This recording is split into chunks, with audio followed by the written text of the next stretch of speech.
Anlasın şöyle. Ay yok artık ya. Ne oldu? Ha?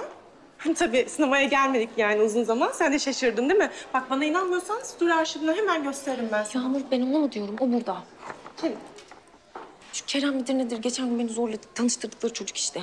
Ya hani nerede? Dur. Aferin Yağmur. Aferin. Hiç çaktırmadın. Çok teşekkür ederim arkadaşım. Gördü. Yakışıklı çocukmuş ama. Yani fotoğraflardan daha iyi vallahi. Yağmur sana en yakın zamanda bir göz doktoru randevusu benden arkadaşım. Ay Pınar ya göz var nizam var. Üf, hadi gidelim. Oğlum o kız orada ya. Tamam abi boş ver sen o kızı. Film izlemeye gel tadını çıkar boş ver. Bakıyor mu? Arada bir diğeri şey yapıyor. Ama yenge güzelmiş. Oğlum yenge menge demem. Ağzının ortasına çarparım ha. İnşallah aynı filme gelmemişizdir. İnşallah. İnşallah. Başlıyor hadi. Saçmalama.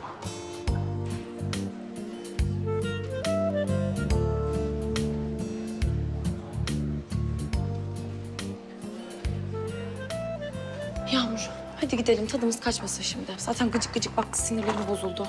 Ay saçmalama yani şimdi onu görmüşsün de kaçmışsın gibi olacak. Yani hem zaten büyük bir sinema hani göz göze bile gelmezsin ha. İnşallah. Hadi. Umarım koltuklarımız yakın değildir. Ay ne alakası var canım? Tabii ki de uzaktır. Yan yana düşecek halimiz yok değil mi? Hadi. Bakayım bizimki C'ymiş. F. Yağmur aynı sıradayız. Ne yapalım orada ne almışız? Yok ben oturmam. Uf çocuklaşma Pınar hadi. Yok ben çıldıracağım. Yan yanayız Yağmur mümkün değil ben oturmam. Çok önemsiyormuşsun gibi görünecek anladın mı? O yüzden hadi yürü bak arkamızda da insanlar bekliyor hadi. Ya merhaba rica etsem acaba sizin koltuklarla bizim koltukları değiştirebilir miyiz? Yok, biz yerimizden memnunuz. Yürü yürü. Sen otursana benim yerime. Ya rezil oluyoruz hadi yürü.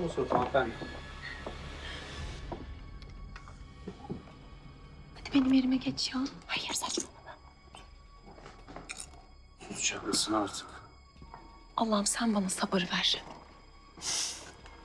Hayır film izleme kültürün yoksa sinemaya gelmemelisin. Ne bileyim evde çizgi film falan izleseydin. Ya bana adap dersi verecek son kişi sensin be.